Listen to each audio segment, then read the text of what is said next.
नमस्कार, मैं दीपक और आप देख रहे हैं डीएसके टॉक्स। आज के बिग बॉस 15 के एपिसोड में होने वाला था पर्दाफाश, और ये पर्दाफाश करने के लिए आए थे बड़े बड़े नामी पत्रकार, वो अमित त्यागी, वो जोविता और दिबांग को मैं पहले बहुत ज्यादा पसंद करा करता था, लेकिन जिस तरह से ये लोग बिग बॉस के अंदर आकर पत्रकारिता को बाहर ही रख देते हैं और मेकर्स के फेंके हुए 50-50 रुपए को उठाने के लिए जीभ लपलपा के निकल आते हैं, कैसे ये लोग खुद का जो मीडिया हाउस या फिर जो पत्रकारिता का जो इनका प्रोफेशन है उसको कैसे ये कलंकित करते हैं, ये आपने इस एपिसोड में देखा। और साथ ही साथ बिग बॉस ने यहाँ पर अंधविश्वास और ये जो जनार्दन बाबा करके जो लाए गए थे, मुझे याद है बिग बॉस 13 के अंदर भी ये जनार्दन बाबा आए थे जिन्होंने सिद्धार्थ शुक्ला के बारे में कहा था कि बहुत अच्छा फ्यूचर है, ये है वो है, लेकिन वो बंदा 2 साल भी नहीं जी पाया बिग बॉस 13 के बाद। तो ऐसे में ये जो अंधविश्वास यहाँ पर नेशनल टीवी पर ये लोग प्रमोट कर रहे हैं, मुझे कतई पसंद नहीं आती है इस तरह की बकवास बातें। कभी जुमानी की जुबानी वो संजय जुमानी को बिठा लेते हैं, कभी इस बाबा को बिठा लेते हैं, और ये बाबा ऐसी कौन सी बातें कर रहा था जो हमें नहीं पता। बिग बॉस के 100 दिन से ज्यादा हो चुके हैं, तो इसने सारे कंटेस्टेंट का खेल देख लिया है, कौन कैसी। राखी सावंत के बारे में दुनिया जानती है कि उसने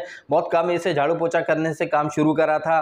करण कुंद्रा, सब यार विकिपीडिया पे सब कुछ पड़ा हुआ है। और जिस तरह से ये बोल रहा था तुमको जुड़वा बच्चे होंगे, राखी तुम्हारे बच्चे होंगे, तो ये लड़का लड़की मतलब क्या है।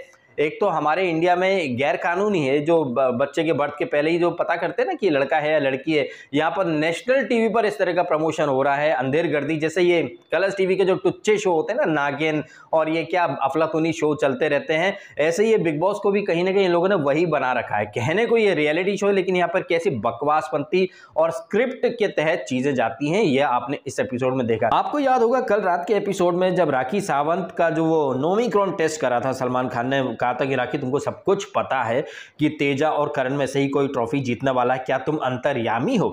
आज वही सलमान खान ने खुद एक इंट्रोडक्शन दिया इस सो कॉल्ड अंतर्यामी बाबा जी का, जनार्दन जी का, और ये जनार्दन जी भी वही बात बोल रहे थे जो कि राखी ने कही थी। इन्होंने भी वही बोला कि करण और तेजा तुम दोनों जीत सकते हो। तो क्या सलमान खान इनका नोमिक्रॉन टेस्ट कराएगा कि भैया तुमको कैसे पता चल गया। यार ये सब कुछ स्क्रिप्ट है, लेकिन यहां पर ये ऐसे एक्टिंग करते हैं कि सब कुछ रियल लगे, जबकि ये रियल बिल्कुल भी नहीं है, टोटली स्क्रिप्टेड ड्रामा था। अब शमिता शेट्टी का राकेश से चल रहा है अफेयर, रिलेशनशिप इनकी टूट चुकी है, 40-42 साल की हो चुकी है, इतना सबको पता चल ही जाता है यार। और 25 सालों से इन्होंने इंडस्ट्री में कोई तीर तो मार लिया है नहीं। तो जिस तरह से ये बात कर रहे थे आपका भाग्योदय नहीं हुआ, ये नहीं हुआ, वो नहीं हुआ, स्ट्रगल अभी काफी लंबा समय है। भैया तुम बिग बॉस 13 में आए थे तब भी तुमने रश्मि डंबोलिना के लिए यही सब बातें कही थी, फ्यूचर बहुत अच्छा है, ब्ला ब्ला ब्ला। अब रश्मि और डंबोलिना साबित करें कि फ्यूचर कितना ब्राइट है। बिग बॉस 13 में बिग बॉस में आई, उसके बाद वापस से बिग बॉस में आ गई, तो कितना ब्राइट है, कितनी तरक्की हो गई, ये तो खैर किसी से छुपा है ही नहीं। तो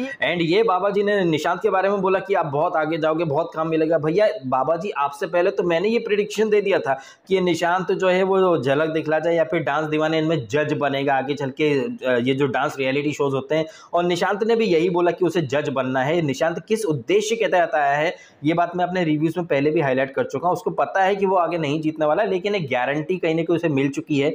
जैसे पुनीत या फिर धर्मेश जज बनने लग गए हैं, ऐसे ही निशांत भी जज बनेगा। और इस बात को ये पंडित जी भी बोल गए कि हाँ तेरे को बहुत काम मिलेगा। तो यार बाबा जी आपसे पहले तो सारी भविष्यवाणियां मैं कर चुका हूं, लेकिन मेकर्स मुझे फिर भी नहीं बुलाते। पता नहीं मेरे से इतनी नफरत, हमसे कोई प्यार नहीं करता शायद, ब्लडी स्क्रिप्ट वाले शो मेकर्स। इस शो को मैं स्क्रिप्टेड शो ऐसे ही नहीं बोलता हूं, कहने को ये रियलिटी शो है जहां पर मेकर्स एक अच्छा खासा डिस्क्लेमर डाल देते हैं कि इस शो में व्यक्त किए गए विचार कंटेस्टेंट के खुद के हैं, हमारा उन पर कोई कंट्रोल नहीं है। लेकिन जैसे ये पत्रकार पूछते हैं इनसे, कंटेस्टेंट से, कि क्या शमिता और तेजा को कुछ ज्यादा ही तवज्जो मिलती है, क्या ज्यादा इंपॉर्टेंस मिलती, ना, सबके मुंह में दही जम जाता है। लेकिन ये लोग कुछ बोले इसके पहले सलमान खान एक हल्का सा लुक देता है, और दिबांग वहां पर बोलता भी है कि भैया तुम्हारा बड़ा खौफ है यार, तुम्हारा डर बहुत ज्यादा है। तो ये रियलिटी शो तो वो होता है ना जहां पर जैसे बिचुकले के जो मन में आता बोल देता है, लेकिन यहाँ इस पर्टिकुलर पॉइंट पर तो बिचुकले भी कुछ नहीं बोल पाया।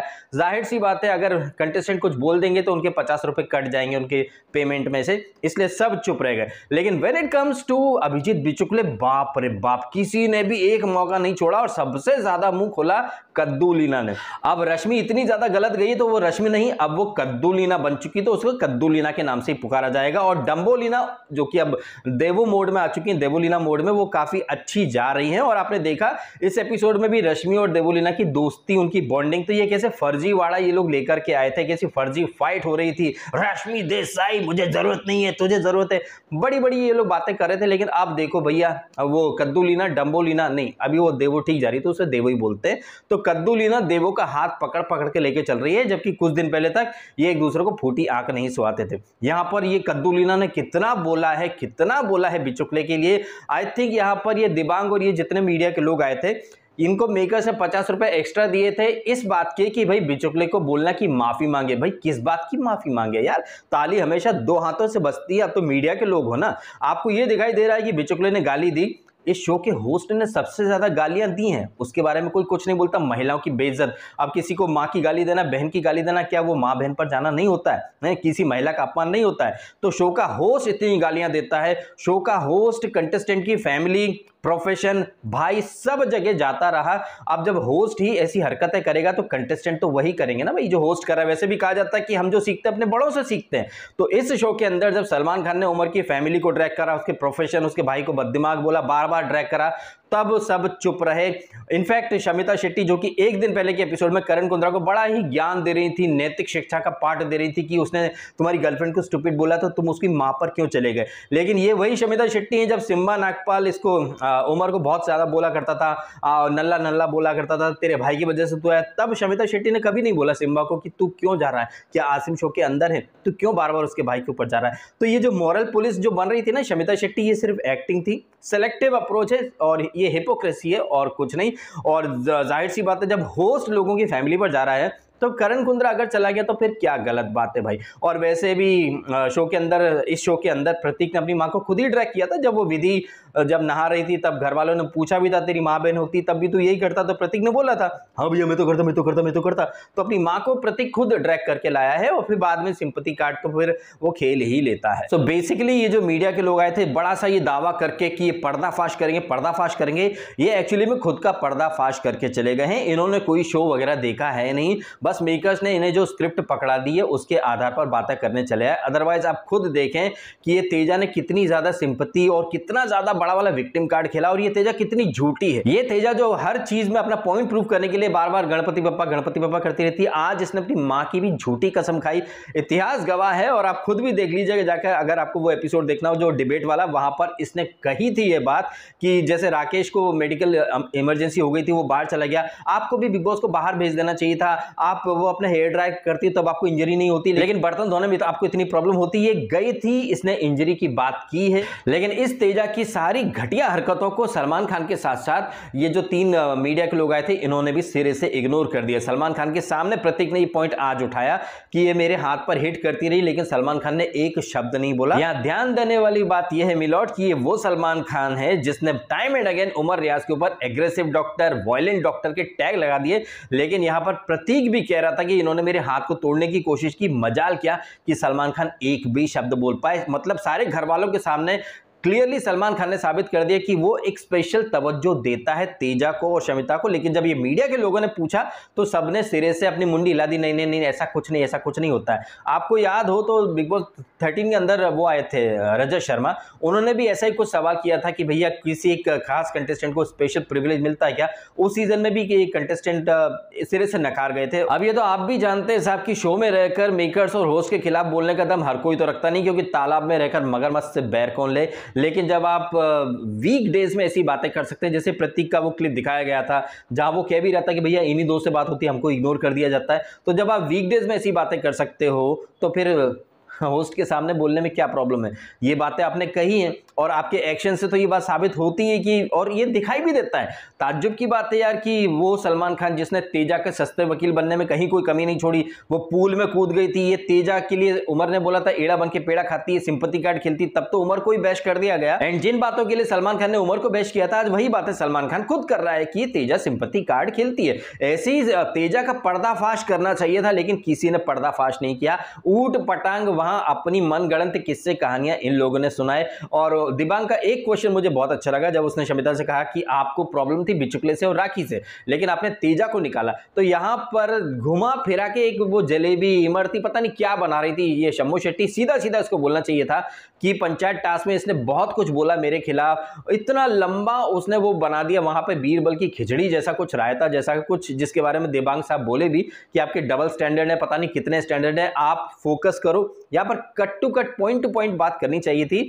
जिसमें कि शमिता शेट्टी अपने बुने जाल में खुद ही फंसती चली जा रही थी। सीधा सीधा उनको बोलना चाहिए था कि ये बहुत पर्सनल जाती है, बहुत खुन्नस करती है, अपनी बात बोल के फट से भूल जाती है, एंड ऐसा कोई सगा नहीं है जिसे तेजा ने ठगा नहीं है, तो फिर मैं इस तेजा पर क्यों ट्रस्ट करूं। ऐसे कुछ cut to cut point to point जवाब देने चाहिए थे, जो कि उन्होंने नहीं दिया। और बहती गंगा में हाथ धो रहा था निशांत को आप देखें तो वो अलग ही गाड़ी पकड़ लेता है, अगर बात कहीं और चल रही तो वो जबरदस्ती अपनी गाड़ी घुसेड़ेगा ताकि वो अलग से दिखाई दे। वैसे इस एपिसोड में हमने देखा कि हुनरबाज का प्रमोशन कोरियोग्राफी करा रहा था निशांत भट्ट, तो निशांत भट्ट की जरूरत फिनाले तक पड़ेगी मेकर्स को, इसलिए वो वहां पर शो के अंदर रहेगा। और सलमान खान ने इस एपिसोड में कोई भी एलिमिनेशन नहीं किया, भाई एलिमिनेशन नहीं हुआ, हालांकि एक दो दिनों में होगा, लेकिन आप ये देखिए स्क्रीनशॉट्स कुछ वोटिंग ट्रेंड्स के लोगों ने भर भर के व्यूज दिए हैं। कल मैंने जब लाइव किया था लाइव सेशन, तब मुझसे सवाल पूछा गया था कि भाई क्या लगता है बिग बॉस बंद होगा। भाई साहब जब बिग बॉस के फर्जी वोटिंग और वोटिंग ट्रेंड के ऊपर लोग लाखों हजारों की तादाद में व्यूज दे देते हैं, अब आप खुद ही समझ जाइए साहब, समझदारों को इशारा काफी होता है कि वो वोटिंग जो कि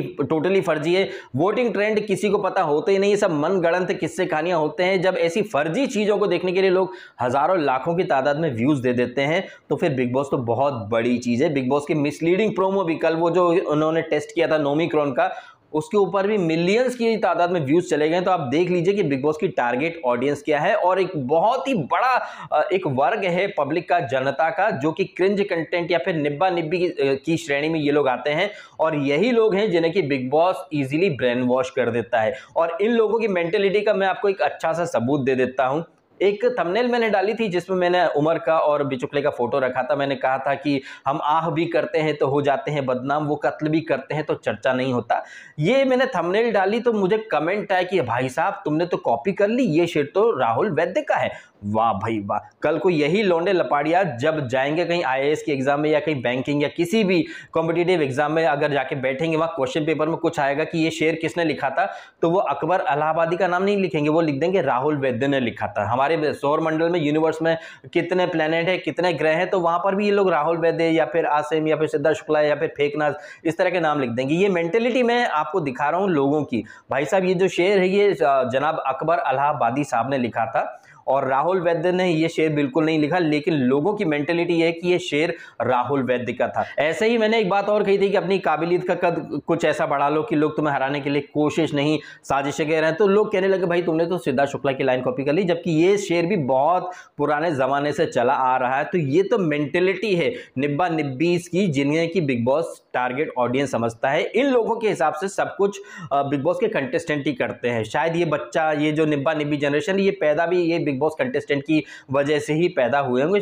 ये जो लोग हैं क्या अपने माँ बाप की औलाद हैं, या फिर इनके पीछे भी शुक्ला या फिर फेकनाज या राहुल वैद्य या इसी तरह के कंटेस्टेंट ने इन्हें पैदा करके छोड़ दिया। आई थिंक ऐसे निब्बा निब्बीस का डीएनए टेस्ट हो जाना चाहिए, क्या वाकई में वो अपने माँ बाप की औलादे हैं या फिर किसी और की औलादे हैं। तो ये इस तरह की बातें जो लोग करते हैं वो साबित करते हैं कि वो सिर्फ बिग बॉस में ही घुसे रहते हैं, उन्हें दीन दुनिया की कोई खबर नहीं रहती है। वो फर्जी वोटिंग को भी रियल मान लेते हैं, और ऐसे ही ऑडियंस को ये फीफा फूफी दोस्तों आराम से मैनिपुलेट कर देते हैं, और फिर ये लोग समझने लगते हैं कि सब कुछ रियल होता है। सब कुछ रियल नहीं है, टोटली फेक है। और ये जो मीडिया के लोग आए थे ये भी बाहर बड़ी बड़ी बातें करते हैं कि मीडिया की आजादी होनी चाहिए, फ्रीडम ऑफ स्पीच, मीडिया किसी बंदिश में नहीं होनी चाहिए, अभिव्यक्ति के। और सबसे बड़ी बात यह है कि ये जितने भी पत्रकार थे दिबांग वगैरह, ये सब बड़ी वकालत करते हैं कि पीएम मोदी ने प्रेस कॉन्फ्रेंस नहीं करी, ये नहीं करी, वो नहीं करी। तुमने क्या उखाड़ लिया भाई? बिग बॉस जैसे टुच्चे शो में आकर तुम अपनी पत्रकारिता का मजाक उड़ा के चले जाते हो, और तुम सलमान खान, तुमने वजन कम कर लिया, तुम्हारी शादी कब होगी, इस तरह की बातें, ये शोभा देता है क्या तुमको? तुमने एक इमेज बनाई है, खुद को एक जर्नलिस्ट बोलते हो, तो behave like a journalist, not like a प्यादा एंड गुलाम ऑफ कलर्स टीवी। जब ये दिबांग और ये जोविता और ये अमित जैसे लोग 50 रुपये के लिए कलर्स के गुलाम बन सकते, तो क्या गारंटी है कि ये साला किसी से पैसे लेकर कोई नैरेटिव सेट नहीं करते होंगे? एक नंबर के थर्ड क्लास लगे मुझे तो ये दिबांग जैसे लोग। मुझे एक्चुअली में वाकई में बहुत गुस्सा आया जब ये दिबांग के सामने ये डम्बोलीना और ये कद्दूलीना बिचुकले को थप्पड़ मारने की बातें कर रहे हैं, उसे पागल बोल रहे हैं, उसे स्टूपिड बोल रहे हैं, होस्ट वगैरह सब चुप बैठे। मतलब इनकी आंखों के सामने एक आदमी को हैरेस किया जा रहा है, जूतों से मारने की बात की जा रही है, लेकिन माफी मांगे सिर्फ बिचुकले। क्या फिर इनसे डम्बोलीना इन लोगों से बोला नहीं जा सकता था कि भैया तुम भी बहुत टू मच कर रहे हो, क्या तुमने कोई गालियां नहीं दी क्या, और तुम इतनी बातें कर रहे हो। ये औरतों से डिसरिस्पेक्ट से बात करता है, जब इसने इतनी बेइज्जती से बात की थी तो ये डम्बोलीना क्यों पहुंच गई अगले दिन उसके कपड़े धोने के लिए। एंड ये कद्दूलीना उर्फ रश्मि देसाई जो इतनी बड़ी बड़ी बातें कर रही थी, जब डम्बोलीना और इसका बिचुकले का झगड़ा हुआ था तब ये कद्दूलीना खुद पहुंच गई थी कि दादा दादा करके सपोर्ट की भीख मांगने। तो ऐसी दोगली चुड़ैलों की भी अच्छी खासी बैशिंग होनी चाहिए थी, पर्दाफाश होना चाहिए था, लेकिन नहीं किया गया। तेजा की तो जम के बैशिंग होनी चाहिए थी, लेकिन वो भी नहीं की गई। इन सारे चक्करों में सलमान खान और ये जो मीडिया के ठुल्ले आए थे, ये खुद का ही पर्दाफाश करके चले गए। और रही सही कसर वो जो एक पर्दाफाश वाली जो खबरें थी, वहां पर भी आपने देखा होगा दिबांग का एक दोगलापन। अब डम्बोलीना की शादी बचपन में केले के पौधे से हुई, वो क्या आज की ब्रेकिंग न्यूज है। अब डम्बोलीना जेल गई थी, वो क्या आज की ब्रेकिंग न्यूज है। जिस तरीके से इन लोगों ने, स्पेशली दिबांग ने, जब शमिता ने इसके तेजा की पोल पट्टी खोली आउच करके, तो दिबांग साहब क्या बोले कि ये तो कल की न्यूज है, बासी न्यूज है, हमें आज की न्यूज चाहिए। तो भैया डम्बोलीना ने शादी करी थी, वो आज की खबर तो नहीं है ना। तो यहां पर कहीं ना कहीं दिबांग के कान के ठट्टे में आ गया होगा कि भैया ये तेजा की कहीं ना कहीं पोल पट्टी खोल रही है, खारिज करो खारिज करो खारिज करो। और बिचुकले को भी ज्यादा बोलने का मौका नहीं दिया गया। वो टास्क के दौरान वो जो खबर पड़ रहा था, नहीं टास्क की खारिज हो जाती है। तो हमें क्लियरली दिखाई दे गया है कि यहाँ पर तेजा को भर भर के प्रमोट और पैम्परिंग उसकी की जा रही है। और करण कुंद्रा भी कहीं ना कहीं अब तेजा का पालतू पिल्ला बनाया, तो उसको भी ज्यादा कुछ बैशिंग वगैरह करने की आवश्यकता नहीं समझी, जबकि मैं मानता हूं कि इनकी अच्छी खासी बैशिंग होनी चाहिए थी। और शमिता शेट्टी ने अपनी जो खबर पड़ी थी उसमें उसने आई थिंक मखमल में लपेट के करण कुंद्रा की भी पोल पट्टी खोल दी थी कि सही जगह पर ये स्टैंड नहीं लेते हैं, गलत जगह पर स्टैंड लेने लगते हैं, ताकि वीकेंड पर तारीफ हो जाए और जनता को लगे कि हाँ कितना अच्छा बॉयफ्रेंड है। आफ्टर ऑल सलमान खान यही तो चाहता था, ये तो काम सलमान खान ही करवा रहा था कि भाई तुम्हारी गर्लफ्रेंड है वो, तुम उसके लिए स्टैंड लो। तो जब सारा जो खेल सलमान खान के इशारे पर चल रहा है, तो सलमान खान ऐसा कैसे बोल देता कि हाँ ये कैलकुलेटेड गेम खेल रहे हैं। जब ये आके मीडिया वाले बोले कि सब लोग ने एकदम कैलकुलेटेड गेम खेल रहे हैं, लेकिन ये मीडिया के लोग हैं, ये बाहर से सब देखते हैं, इन्हें अंदर की बातें भी सब पता है। तो इनका फर्ज बनता है कि भैया रीड बिटवीन द लाइन की बड़ी बड़ी बातें करी थी वो जोविता, क्या उन्हें नहीं पता कि यहाँ पर कैसे स्क्रिप्ट को इंप्लीमेंट कराया जाता है। लेकिन नहीं, यहाँ साले ये सब मिलकर के पब्लिक को बीप बीप बीप बना रहे थे, साले बीप बीप बीप के बच्चे। पूरा गेम सलमान खान ने बिगाड़ करके रख दिया है। कोई भी कंटेस्टेंट नेचुरल तरीके से गेम खेल ही नहीं रहा है। अगर वो खेलता भी तो वीकेंड पर उसकी धज्जियां उड़ा दी जाती हैं या अलग ही नैरेटिव सेट कर दिया जाता है। तो फिर कैलकुलेटेड तरीके से तो खेलेंगे ही ना। अब करण कुंद्रा का एग्जांपल ले लेते हैं, वो अगर अपने तरीके से चल रहा था तो सलमान खान ने पीछे पढ़ के उसको तेजा का कुत्ता बना दिया। तो अब वो महोदय जो है वो हर चीज को कैलकुलेट करते हैं कि मुझे कहां स्टैंड लेना ताकि वीकेंड पर तारीफ हो। तो इसका सारा जो कुछ हो रहा है, इसका पूरा ठीकरा फूटता सलमान खान की बकवास होस्टिंग के ऊपर, क्योंकि उसी ने पूरे खेल का बेड़ा गर्क करके रख दिया है। लेकिन अब क्या है कि सलमान खान होस्ट भी है और कहने को मेगा स्टार भी है और बानी जय एंडमॉल का पार्टनर भी है। हर चीज में 50-50 की पार्टनरशिप है, पावरफुल पोजीशन में है। तो कंटेस्टेंट उनके खिलाफ कुछ बोल ही नहीं पाएंगे। कंटेस्टेंट की को भी कहीं ना कहीं डर ही लगता है ना। अब जैसे उमर बाहर गया, उसको सलमान खान ने कितना खरी खोटी सुनाई है और उसके प्रोफेशन को भी ड्रैग कर दिया। उमर रियाज में इतना तो दम था कि उसने गीता कपूर के लिए ट्वीट कर दिया कि मैडम आपने ऐसा कैसे बोल दिया। लेकिन सलमान खान की भक्ति में तो उमर रियाज ने भी कोई कमी या कसर नहीं छोड़ी। लाइव में आकर सलमान सन तो मेगा स्टार है, वो थप्पड़ भी मारते तो खा लेते, तो ठीक है नेक्स्ट टाइम आना तो खा लेना फिर। तो सलमान खान से ये लोग पता नहीं किस वजह से डरते हैं। हाँ शायद डरते भी होंगे, भैया बगैर ड्राइवर वाली कार कहीं पीछे पड़ गई तो। चलिए इस नोट पर यहां पर ये वीडियो मैं कर देता हूं खत्म। इस एपिसोड के बारे में बात करने के लिए और कुछ खास चीजें रही हैं नहीं। वो ज्योतिष बाबा जो आगे पब्लिक को बेवकूफ बनाने की नाकाम सी निंजा टेक्निक या पर्दाफाश के नाम पर चौबे जी चले थे, 26 जी बने, दुबे जी बन के लौट आए। मतलब कौआ चला हंस की चाल, अपनी ही चाल भूल गए। ये मीडिया के लोगों के ऊपर ये कहावत लागू होती है। ये कहीं ना कहीं दूसरों का पर्दाफाश करने के चक्कर में खुद का पर्दाफाश करके चले गए। न शो देखा न कोई चीजें समझी, बस मेकर्स ने जो स्क्रिप्ट पकड़ा दी वो उठा करके यहाँ पब्लिक के ऊपर चिपका दी। वहीं सलमान खान, इस वीक काफी बातें हुई थी, वो नॉमिनेशन, फिर वो कैप्टनसी टास्क, उसके बाद प्रतीक और तेजा, लेकिन नहीं यहाँ पर कोई भी बात हाईलाइट नहीं की गई। बस वो ओमिक्रॉन ओमिक्रॉन, ये वो सिटी वैल्यू, तुम्हारे दिमाग में ये, तुम्हारे दिमाग में वो, कुछ और नहीं मिला तो चलो किसका दिल काला है, तेजा का या शम्मो का। अरे राखी जल गई थी तो क्या हुआ, तुम्हारा होस्ट भी तो जेल गया था और कुछ नहीं मिला तो चलो बिचुकले से माफी मंगवा, Bichukale I hate this guy, इस तरह की वो बातें कर रहा था। मतलब एपिसोड को टोटली टाइम पास मूंगफली बना के रख दिया था। कोई भी जेन्युइन और हाईलाइट करने वाले मुद्दे हाईलाइट किए ही नहीं गए। बस वहां पर पर्दाफाश या साजिश वाली सॉरी ये सनसनीखेज खबरें भी ऐसी जिनका कोई तुक ही नहीं बनता, ऐसी खबरें जिनसे खेल पर असर पड़े कि तेजा ने तुम्हारे पीछे ऐसा बोला, शमिता ने तुम्हारे पीछे ऐसा बोला, करण ने पीठ पीछे ऐसा बोला, ये बोला वो करा, इस तरह की बातें होती तो फिर और ज़्यादा अच्छा लगता। लेकिन नहीं, यह फालतू बकवास करके एपिसोड खत्म कर दिया गया। कलमू ही तेजा का दिल भी काला साबित कर दिया। ये तो एक अच्छी बात थी, इसके अलावा सब बकवास थी। मेरे को कभी पसंद नहीं आई ये बकवास है। क्या लगता है आपको इन तमाम बातों के बारे में? कमेंट करके अवश्य बताइएगा। और यदि आपको ये वीडियो अच्छा लगा है, बातें सही लगी हैं, तो वीडियो को लाइक करें, कमेंट करें, शेयर करें और करें सब्सक्राइब डीएसके टॉक्स को। यदि आपने नहीं किया तो आपने समय निकाला, वीडियो देखा, आपका बहुत बहुत धन्यवाद। Thank you so much.